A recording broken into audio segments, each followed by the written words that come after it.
It's been years. 1 week since you looked at. Oh, left me on I the thought doorstep. I thought we were recording. Oh, Our new song yeah. cover band. We could be original. I feel like we could kind of original. I tried to start a band when I was younger. We could try What do to you start play? a band right now.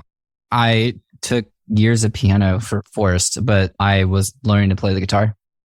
I can do saxophone. That's what I did in school, so I got you. Okay. You need So- I did. Let's see. My dad had a tenor, and then the marching band convinced me to play the baritone sax, and then I really liked playing the alto, so I eventually got one of those, and that's what I mostly played. But back in high school, the baritone saxophone was as tall as I was. Then you got to carry that around in your marching band stuff, so that was quite the workout. But I don't think I've really touched it since, because I was, pushed to play music that I didn't want to play. But had it been like one of those things where it's like, hey, figure out what music you want to play, then I would have actually like invested a lot more time into it and enjoyed it more. But I like avoided practicing and everything at all possible because it's just music I didn't care about or whatever. Yeah. So Same. But I can play Animal I've Become by 3 Days Grace. there you go. See, you got the stuff going, like the music that you want to play. So Yep. you can record the new intro for our podcast. And then if that works out, we'll have you commissioned for the intro for the Go Rails and Southeast Ruby. And then it'll just all get taken down off YouTube because it's just that 3 Days Grace song. He knows how to play. Yeah. Everything we own will be copyrighted. Love it. I listened to one 3 Days Grace song. Which one? I think it was literally called I Hate Everything About You or something like that. Oh, yeah. Oh, yeah. Yep. Classic. One was Day's one. Grace. That's what I grew up on. That would have been like way early 2000s, right before I got into my like emo hardcore phase. Yeah. I was into like punk, hardcore, rock, metal, just the dreary stuff. I feel like when I listened to that song, you would have been like 7 though. Maybe. But then when I was 14, I was listening to it. What'd you listen to when you were 7? I don't know. Probably Same Baby thing. Mozart. I really liked Baby Baby too. Mozart. One of my younger brothers was younger. My mom was playing Baby Mozart, Baby Van Gogh all the damn time. I don't even know. I know a lot of. I'm good at our history now. All right. So anyway, Yeah. guess we're all programmers and stuff. I'm just imagining Baby Mozart as like Baby Mario with his own Mario. video game and stuff. Oh yeah. Swap out the music. I mean, Dun, dun, It's dun, perfect. dun, dun, dun, dun, dun, dun, dun, dun, dun. I'm sorry. Is that copyrightable? I got too close. Yeah, Nintendo is. flew too close to the sun. Yeah, Jason's YouTube account's gonna get a strike. Yep. Well, it has been a while. I feel like since we've all been together, It has. That's I feel on like these we've had hallowed grounds. a lot of weeks of no episodes. It's been a summer, It's been a Yeah. summer. Andrew and I got COVID on our work Yeah. trip. Super Mhm. fun. It was a good Yeah. bonding experience. We should have given it to you, Chris, and then we could have, Yeah. You could just put it in an envelope and mail it to me. just lick an envelope and send it. Like this empty glass jar. Like when you get this, open it and breathe in really hard. It's just a bunch of rank, snot. stank breath. Yeah. Well, we were supposed to see each other before we all get sick. Did you ever I buy know. your ticket? If you had listened to last week's episode, you would know. That means you didn't. That means you lied to me. No, I was literally on my phone buying it. I don't know why there was like something in my head was like, just wait to get this ticket. I was worried that I was going to be like down and out after I got back. I think that's partially why. But then I was like, I got back. I was literally looking at plane tickets on the plane going home because they were like, hey, you can get this special That's card. like Inception. Yeah, I know. I was right? going to say, I was that's where on the the plane discount Wi-Fi. codes are hidden. Yeah, but then I got Under the real seat. sick. Yeah. It's pretty glad I Yeah. didn't. That would have cost me some money. Well, we both had COVID. You could just come and suffer together. And just giving it to your entire family. They got and, it. And being on the plane My entire family. and did it. airport and Ubers. Yeah, the airplane. It's a tricky one. Yeah. Yeah. I just, So anyway, what's new in programming? What's new in Ruby? I've been writing so much code and I don't remember any of it. That's kind of how I feel too, where I've like, I know I wrote a ton of code this week, but I don't remember most of it. One of the things I was doing was, this sat in the back of my mind for a while just to do, which is the Acts As Tenant gem has a dependency on RequestStore. So when you assign the current tenant, it just assigns it to like a thread local variable, which is fine. But depending on your web server, the thread might get reused for another request. And like that value might stick around more than the request, longer than the request. And that might not be a good thing. So that's why like the gem originally depends on the RequestStore gem. And that was by old Steve Klabnik. Shout out to him. But he basically implemented in that gem current attributes.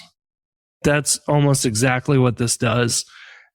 So I was like, oh, you know what? Current attributes is out. Maybe I'll refactor Acts As Tenant, drop the dependency and just use, we already depend on Rails, so might as well try that. Well, like I deleted a bunch of stuff and just swapped out them to reference current attributes in the gem, and voila, 3 lines of code. Instantiate a class, add 3 attributes, and then the end of the class, and you're done. And all the tests pass and everything, and it works exactly the same. I was like surprised. So I tweeted yesterday or the day before about, I wish the Rails docs would show you like, hey, current attributes was introduced in Rails 5.2. You can kind of use API doc to figure that out, because it will show all the versions and where that method may have been moved to as things change and whatever. But the official Rails docs don't have that. And of course, API doc is like, it doesn't have Rails 7.0, probably won't get 7.1 for a while and whatever. It's not really super well maintained, but it did make me think like, oh, why don't the Rails docs have just a little note on like, we introduced this module, just add a little comment there that would get added to the docs or something. It would be nice to reference that, because I was like, okay, well, if we're going to swap the dependencies, they're going to make sure that Acts As Tenant requires that minimum version, which turned out to be already at 5.2, and 5.2 was when current attributes was introduced. And I was like, oh, even better. I don't have to like I'll probably release a major version because the internals are changing like that. And it shouldn't be a breaking change, but it feels like a big move. So I want people to be like, just aware of what's happening behind the scenes, but they shouldn't be affected by it at all, which is cool. So the only real hiccup that I don't love about current attributes is that because of the way that like web console works, you can't actually inspect those, which feels really annoying. So if you ever do, you need to do that. You got to like set an instance variable in your controller or something just to help you with debugging. So that is the one downside, but it's not really a big deal, I don't think. So maybe it will be. I don't know. It depends on how people are debugging things. So we'll see. I don't know if I'll merge it or not. Maybe it was just kind of like a experiment of like, will this work or not? You went from major version to maybe I'll merge this.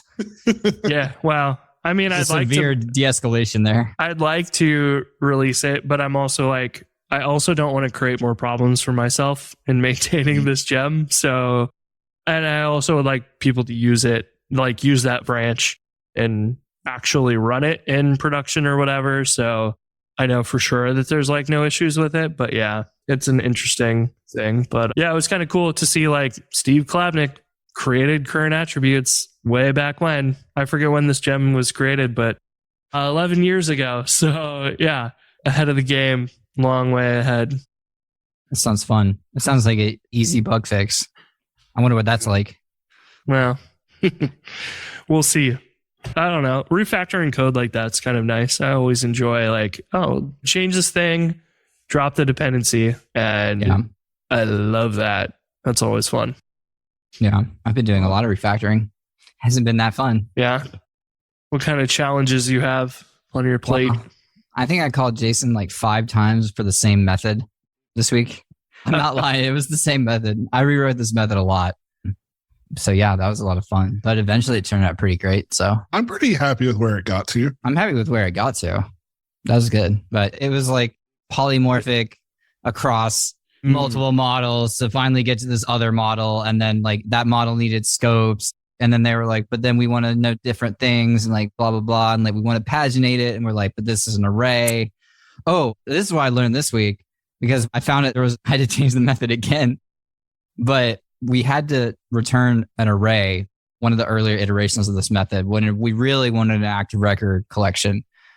But slowly but surely, after multiple phone calls and multiple rewritings of it, we eventually did write it into an active record relation. And then we were able to call our scopes and stuff. But then we were like, then they made a new change and they're like, well, if blah, blah, blah doesn't occur, we don't want to return anything from this method. And current state, the method was returning everything when this certain related object wasn't present. And I was like, how am I going to do this? Because we passed this object to pagey, and I had changed all the pagey stuff to use pagey countless instead of pagey array. Everything was so much faster. I was lazy loading in this stuff. It was like the performance was drastically improving. And then I'm like, crap, now what do I do? And then thanks to ChatGPT, I learned you can do user.none will return an empty active record collection for a user object. Like that's just an example. Yeah. Like, so I basically did, and that wasn't a user object, but for this example, I was doing like return user.none, and that could be passed to pagey, and then all it's a like, collection. Yep. An empty collection. It's an empty collection object. It's hilarious to see methods like that in the documentation where you're like, who the hell would ever use this? Like when you first see it and you're like, why would I want a method that returns nothing? And then you actually need it in production somewhere and you're like, whoa, this is genius. It sounded stupid, but actually it is the guest user pattern kind of thing or whatever. What's the name for that? My Friday null object. Yeah, null object pattern. Yes. Yeah. It's basically that. And it's like perfect. And you're like, wow, all the conditionals that I had to have before, gone. Yep. Everything just works. And it's just a, direct line of operations instead of like branches now, which is beautiful. Yeah. I love that stuff. But it's so funny to read it for the first time. And you're like, the hell? Why would we ever want this? But yeah, it saved me from so many. Like I was already going through and starting adding conditionals and stuff to like, okay, blah, blah, blah. And I was like, I got to remove all of that and just change that one line. I felt pretty good. Pretty good. The change from an array to an active record collection, I can't tell you how much that unlocked for us. It's still not the most performant SQL even, but it is so much better than the method we were doing before. So like it was worth the extra 2 to 3 hours of that's awesome. Rewriting. I got a little bit more performant with, I was like, how can I make this even faster? Because like it was slowing down the page because it's just a complex query and we weren't loading it efficiently from the beginning. So like until we got to this place where now it's like much more efficient, I was like, how can we improve the speed like immediately? And I was like, well, technically these objects are hidden behind a button. Like you have to show them with a button. And I was like, now when you click that button, we'll load this instead of when the page loads. Like we'll use Turbo to like load those objects in rather than like loading it when the whole page loads and just having it hidden. And that made it infinitely faster as well. That's cool. Infinitely faster? Infinitely. But it cut it in half. Half of infinity. Still infinity, so that's true. Technically correct. What about infinity over cosine? You know, I actually used Ruby Infinity the other day. Really? Yeah. But the other day, I mean like 5 months ago. Okay. When I built... Feels like the other day. Yesterday. Feels like the other day. When I built the limits for Jobboardly based on the plan you're on, there's a certain beta status people can have where they can have unlimited job posts or like on the top tier. And so I just used Ruby's number infinity or whatever to represent that. And it works amazing. Cause like it works with math and stuff. You don't get some kind of like error where you have to account for nil or use like -1 to represent infinity. It's pretty amazing. Yeah. That is almost another null object kind of thing. Yeah. Infinity is not zero though. It's 0, nothing. Well, all I'm going to say is after 10 years, I finally got to use infinity in Ruby. So nice. I'm going to start looking at what it's going to take to retire. After all that math that they taught us about infinity, like I've done so much math with infinity. Infinity's on the float class as a constant. Is that right? Floating. We be floating. Because I always thought that was interesting. It's not just a constant in Ruby itself. It's like under float. It's like not an integer because It's not an integer. infinity could be any. It's not a real number. Yeah. It could be any number of decimals. It doesn't have to be just an integer. I wonder if there's any, I guess you could alias integer infinity to float infinity. We do not recommend, the Remote Ruby podcast does not recommend you follow. Disclaimer. This is not an advice. But yeah, I always thought that was interesting where it's like under float for whatever reason. I'm sure there's a reason for that because infinity can include whatever decimals or whatever, but right. Yeah. That makes sense.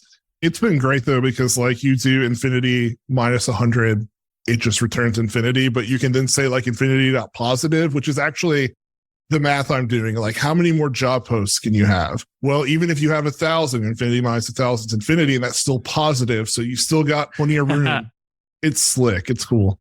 Yeah. When you can use it like that, then it's basically like replacing a number. As long as you're writing your code with that in mind, the way you write it will end up working perfect. And you don't have, again, more like, oh, if it's nil, then it assume that, it's infinity. You don't have to deal with that stuff. Case statements like -1, it's unlimited. Yeah. Yeah. That's the kind of code I want to write. Like Audrey Grimm's written and talked a lot about that type of like programming. And like, I know we've talked about patterns a lot and how we don't necessarily use all of them, but that type of programming is very fascinating to me because the less conditional logic I have, the happier my mind is. Yep. It is 100% because you have less tests to write. You can guarantee that code is like, if it executes, you may have to throw different values in there and make sure that the operations in that order are still correct. But you reduce the complexity, like, because you also don't have to write near as many tests because there are less branches and yada, yada, yada. Like it just infinitely improves your code quality so much. It's awesome. I had a little thing like that the other day where I was thinking about when you're talking about pagination, we have our custom like API client helper in Jumpstart Pro. And one thing I've not added until this week was like a with pagination method, but it's like not really an easy thing to implement because you have pagination in APIs sometimes is a key in your JSON, sometimes the link header like GitHub uses. And then there are plenty of other ways to implement pagination for APIs. And so I was like, well, how do we build a generic with pagination method that you could wrap? So what we ended up doing was a handful of experiments and like trying to figure out what the syntax should be. But basically we like wrote with pagination, you give it the same arguments that you would for your first GET request. And then we'll yield to a block the response from the previous page. So you can pull out the results from that. Because again, you're using APIs. So sometimes it might return an array of whatever items, but it also might be like projects as a key. And then you have to go into that to get the array of items. And so we were like, we got to make this all generic. So we just yield the response for the previous page. You can grab the items out of it, add them to an array, yield them to another block, whatever you might want to do. And then all you have to do in that block is return the string for the next URL or a hash of parameters for the URL. And we'll just replace that with like page 2, page 3, page 4. And like you can go and pull that out of the request however you need to. And just give us the next details. We'll just like either replace the URL with a new one or modify it with the new pagination stuff. And it works like a dream. It's so simple to use, but it took us like 5 iterations. And one of them, the first thing was like, well, what if we collect all the results for you and you give us the current array of items and then you give us like inside of that, maybe a hash that's like, here's results, here's the next page URL.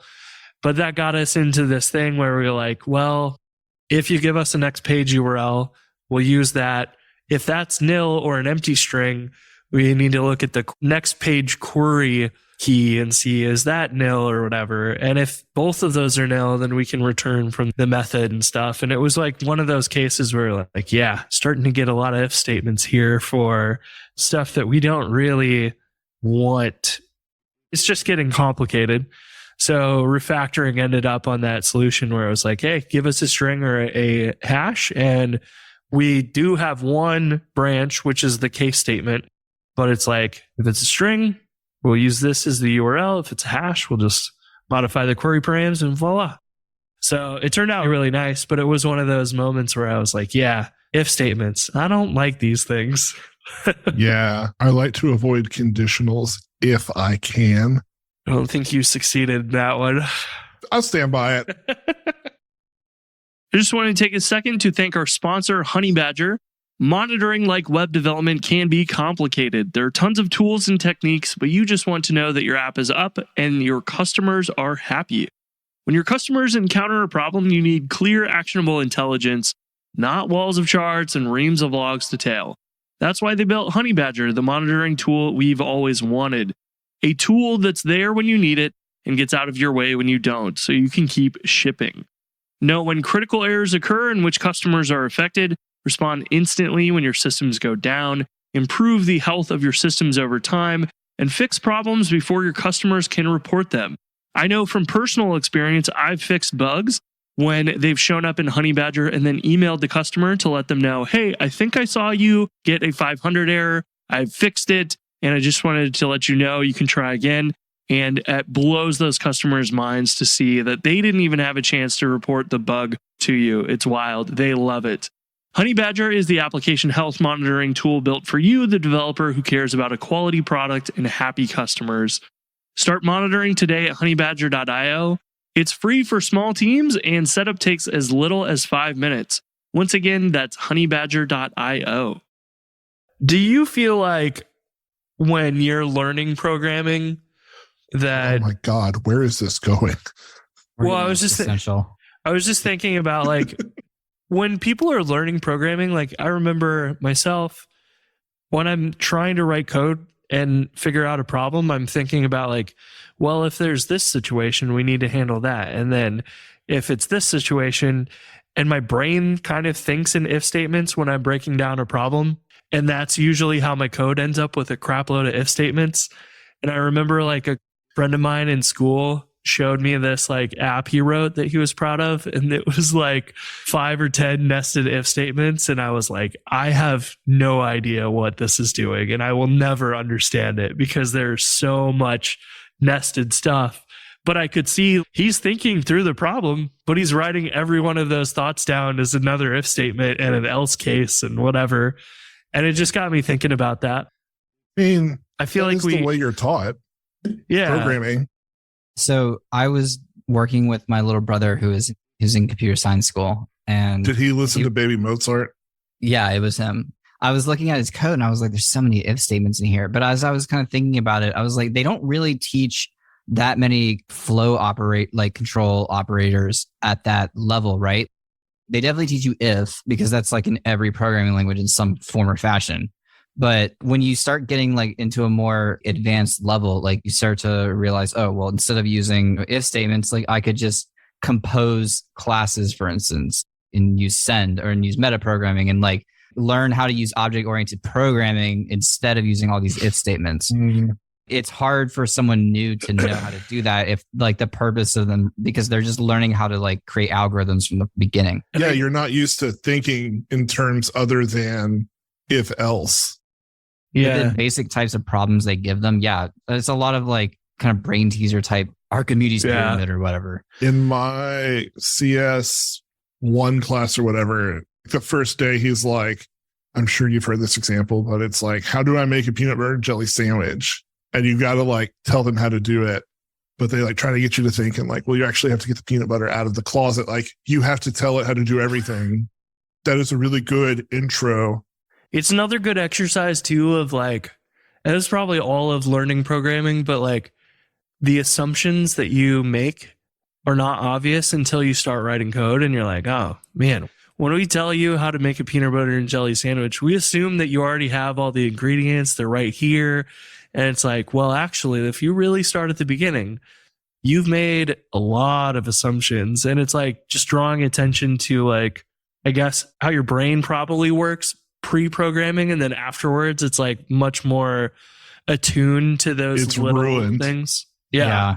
You have to learn how to break down problems. I think that's kind of really what it is. Like, but you learn how to break them down into such a level. The big thing I was trying to teach my brother was like, turn the problem into like an algorithm. When this happens, then this happens. And then once you start outlining and like get an idea of it, it is a lot easier to write. But like assumptions can really be damaging. Like even now, I waste time, and I've been catching myself doing this because of assumptions. I see a bug, I have an assumption about the way things are.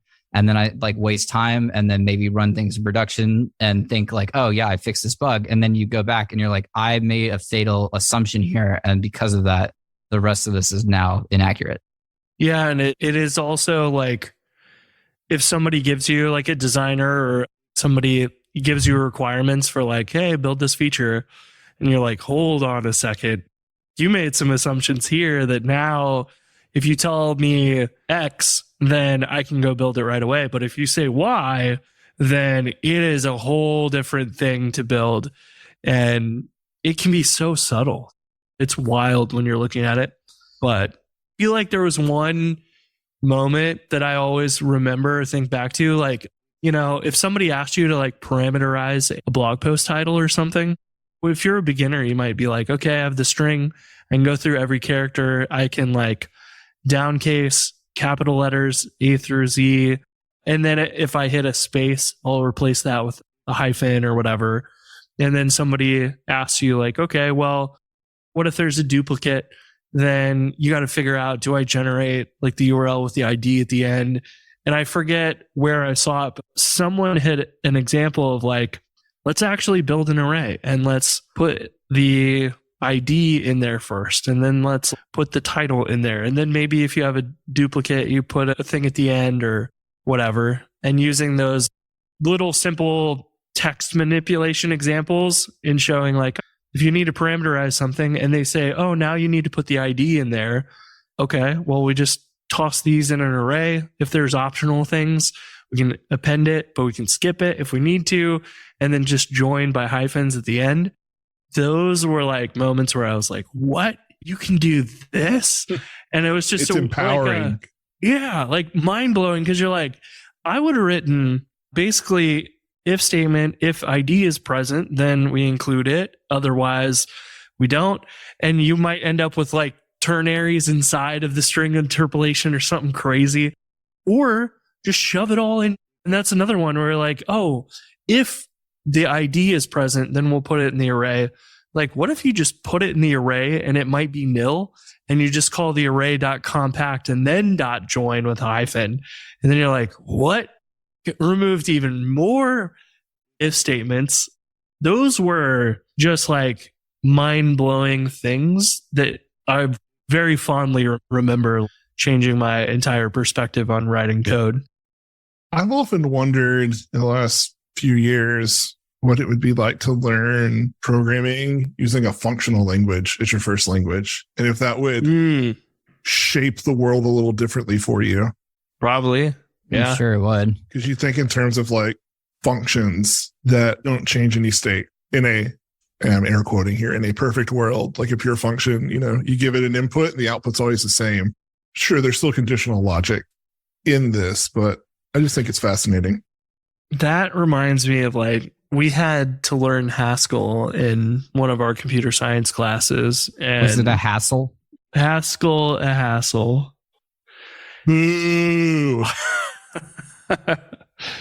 That's what you do to me every time I drop these sweet ass dad jokes. So did it for you, Jason. That's the second one you've done. I'm really proud of you, actually. Yours really good. Anyway, so good. Chris, you're talking about Haskell.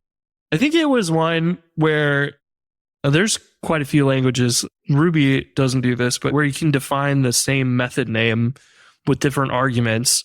Overloading. And so like if you have a join method or something and it's like, oh, you give us two strings. Okay, we'll do it this way.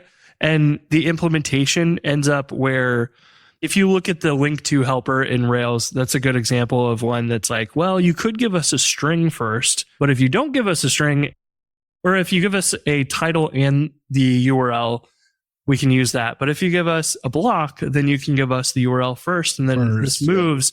But if you look at the source code for that, it's got to actually do some checking there and see like if block given, then we need to reassign these variables, and the variable names now are like title or link, and you can't know unless you check to see if you've been given a block.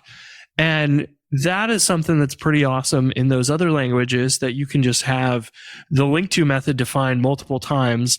It removes any conditionals that are like, well, we need to process these differently because of those argument types or numbers of arguments or whatever. And it's like generally not a big deal in Ruby, but it's one where like looking at the link to implementation could have been a little bit easier to do that. And hell, one of them, well, it'd be interesting, but you could almost have like the block version, just eval the block, then call the other implementation with the string and, the URL as the first two arguments. One's almost just a wrapper around the other or whatever, but it's interesting just to see how languages are defined like that, or decisions are made. That's something I know we talked to Jose before, but like Elixir is really good at, because it's not just overloading, like it's pattern matching the arguments too. Like I always thought that was cool, right? Because in a way that replaces conditionals, because it's like, okay, if this method doesn't take an argument, we need to do something different, or like it's blank or nil or whatever. But where it like really blew my mind is doing recursion, because then you just keep calling the same method, but it doesn't necessarily mean it's going to use the same method. Because usually like with recursion, you finally get to the end of something if you're lucky. And so you just have a method handles that case. So you have like different methods based on how it's like filtering down. I think it's because you end up with that final one that's just like, you give me this, I just return whatever, and then it breaks down everything else. Yep. And that is super cool. Any techniques you can learn to remove conditionals are a huge win. I was just showing Andrew Hodson the other day the presence method that active support adds. The other Andrew. I like snapped my head to the right. I was like, me? Are they talking about me? What? But that one is like awesome, because there are so many times where you're like, well, if this is present, I want to use it. Otherwise, I want to fall back to this other thing.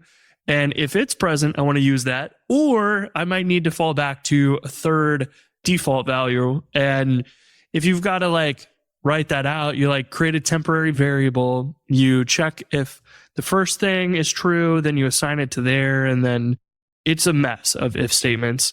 But presence just gives a little, the implementation of it is beautiful. It says self if present. And so it just returns itself or nil. And by giving a name to that, you can strip out, there's still if statements going on, but you've given it a name, and the way that it works, you can just chain it with the ORs, and voila, your code doesn't have any if statements. They're still happening behind the scenes, but it is a very elegant solution instead. And it's just another one of those like pro tips that you start to learn. But yeah, I got us down the rabbit hole on conditionals are bad, but they bad. I don't even know what we started with. We started by singing a song. Well, that's true. Well, yeah. Guard clauses are good, but guard clauses can be abused. Okay, sure, but anything can be abused. I like guard clauses a lot. I'll take a guard clause over conditional. Isn't a guard clause conditional? Yeah, if you think about it like that, but If you think about it like that. I like them a lot if there's like a lot of like logic in the method or whatever, like more than like a couple lines. But if it is one where it's do this or that, if it's short, I'll probably write the full if statement in there instead of a guard clause. But they can be super handy. It's just something you need to guard against. I write them everywhere. So yeah, literally he was texting me the other day, like return if. Yeah. Yeah.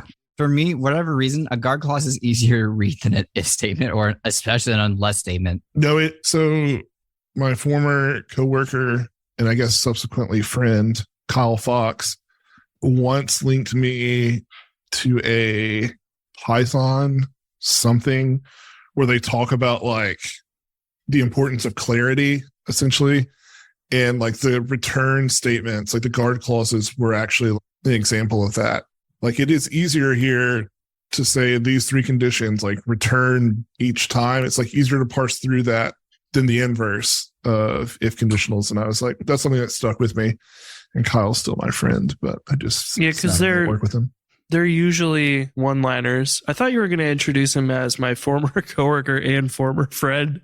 So, well, I guess that's what I meant by subsequently like former friends, but he doesn't listen to this. He'll be fine. So that's why I'll send it to him. Same. Well, we'll just send him this clip. That's fine. Every time something goes wrong at work, I always blame Kyle. And then Spencer always takes a screenshot of it and sends it to Kyle in a group thread. I didn't see his name a lot. I think guard clauses are really helpful when it's like, yo, if it's any of these situations, kick it back out. You see all of that real tightly packed versus if you had to break those into a giant if statement in your method, then it can be harder to scan that because you might have 10 lines of code to process one of those conditions. Right. But the rest of them are like a one-liner return. Well, if this is empty, then return nil or whatever. Like, yeah, you might as well bunch those together in one spot. So. Yeah, and the best way to solve that would be to have the same method multiple times based on the argument.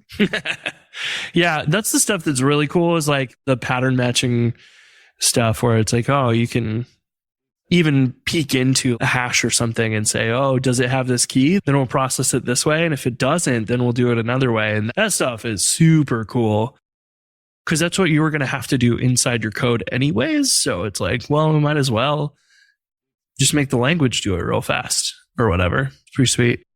But maybe there's also the trade-off of like, well, if you're going to redefine a method 14 different ways and you decide to change the logic of how that works, then you might have to change your code 14 different times for those. So how dare you use reason and logic right now? Colin can teach us C and we'll just move on to the C world. C world. No, I'm we do need a programming conference at SeaWorld. Is SeaWorld even a thing anymore? I think it's a place. So? I think it's still there, but people don't like the captivity and stuff. So it's not as exciting anymore. Yeah, there's one in Orlando, one in San Diego, one in San Antonio. Oh. Yeah. They've gotten a lot of negativity from that, which is understandable.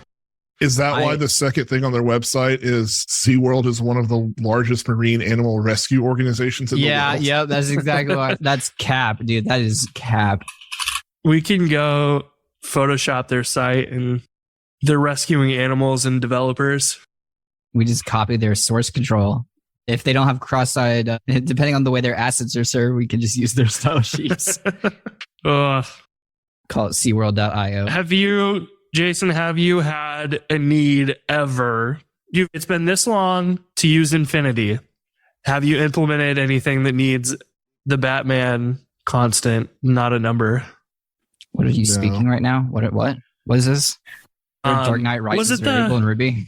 What was it what's his name? Gary Bernhardt that did that JavaScript thing. And it was like, random things he would do in JavaScript would return like not a number or whatever.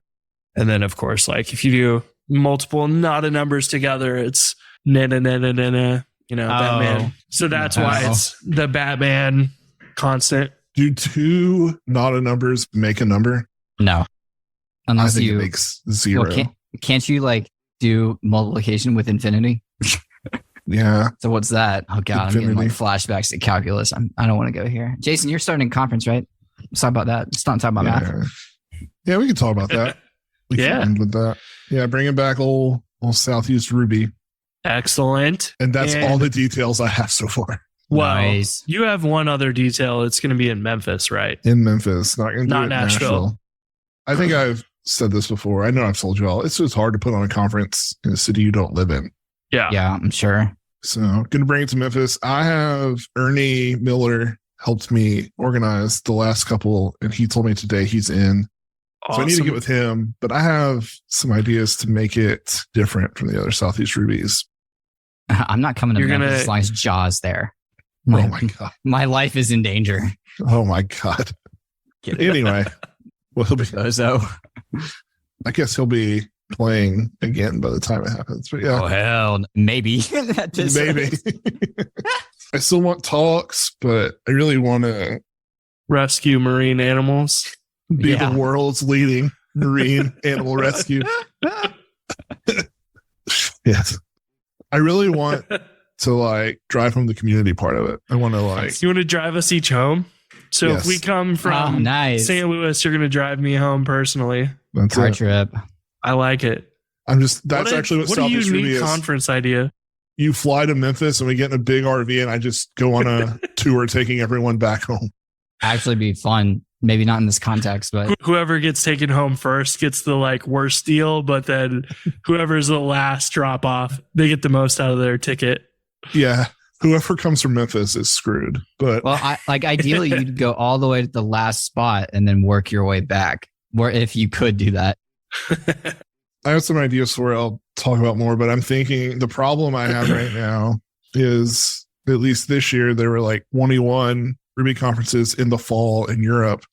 Now, I don't think there's a lot of overlap between people coming to Southeast Ruby and people in Europe, but it does have me thinking maybe I'll do it in the spring, or like, I guess it would be late winter, but very early 2024. Will there be snow? Yes or no? It snows once a year here, so it is possible. Okay. I'm allergic to snow, so. You're allergic to clouds. Yes. They're made out of snow. So. Yes. I think that's what they're both white. I think it's basically like cloud dandruff. Yeah, exactly. I don't want the clouds peeing on me. It's crazy. That's exciting. So you're thinking like first quarter or something? Yeah, I'm thinking February right now because Sweat bringing Sin City back in March, and I will be speaking at Sin City. I think that will be announced by then. So like, I'll need a little bit of a gap between the two. So yeah. Well, I'm happy to help. It is not in my city, but I'm coming down and happy to help wherever I can. I miss it a lot. That was a lot of fun. The last couple. Are there any cool venues in Memphis? I know you haven't picked anything yet, but there's you had picked out the Ruby, whatever you call that little place. Will never top a venue called Ruby hosting a Ruby conference. Yeah, that was cash money. There's a couple places. One is Python. Cool. It's by the lake. It's called JavaScript. Yes. We'll just start a chain of, oh yeah, there we go. O'Charlie's Conf. Oh, I don't know. We may have one O'Charlie's left. There's a couple of places. I probably won't do it downtown. There's a cool spot in Midtown. They just built this hotel that's by a really cool venue that I want to do that, but also by a ton of restaurants. So like, it'd be a really good little area for people to like post up in. Nice. There's a place out east. We have a thing called Shelby Farms. It's a bunch of just grass basically, but it's an outdoors area. People go work out and stuff. There's a lake there and a restaurant, and next to the restaurant's a little mini conference center. I actually went to a Solidus conference there once. So, oh wow. But I don't know. There's some ideas. There's some cool places. You can fly into Memphis by going through any major city. Andrew can come direct from Phoenix, but yeah, just in case anyone was worried. Well, we know how much you hate layovers. Yeah, I do hate layovers. Yeah. Are you going to target 100 people or 150, or maybe the venue kind of decides that a little bit? Here's my dream. I'm in the like 50 to 100 range. The sweet spot for me is I don't make any money, I don't lose any money, and it's still affordable for people to come to. And so that's what I'm aiming for. And I think I can pull that off in Memphis. And so ideally, we could get 40, 50 people here. Yeah. I really like the small conferences like that. You just like get to meet everybody and hang out with everyone, which is awesome. Yep. Like the last one I went to that I can think of that was like smaller was Sin City last year. And I have a lot of really fond memories from that conference. It was a great conference. So I don't know. That and all the conferences popping back up just has me wanting to have a conference in the Southeast United States again. Yeah. So excited. I can't wait. Yeah. I never got to go to one. So I'm Well, excited. we'll change that as long as they don't add a layover to your flight. Yeah. God forbid. I'll just drive at that point. Drive the bus. Except I'd have to drive through Texas, or West Texas specifically, which I swore on my life I would never do again. So, Yeah, well, that's exciting. I'm sure we'll have more updates on all that. Once you figure out dates, and it's not like the venues probably have a lot of bookings for February. So Yeah. it's not prime wedding season or anything like that. It Probably won't be just hot dead. here. That's excellent. Because when it's hot here, it's humid and it's gross. Yeah, that's not the fun kind of warm. back sweat. Oh, yeah. I'm getting stressed out just thinking about it. Anyway, we'll talk more about it. But Sweet. It was good to talk Ruby with you for a little bit today. Good to talk Ruby with you, and also with you. Great to talk Ruby with you and with you. And Ruby be with you as well. Praise be.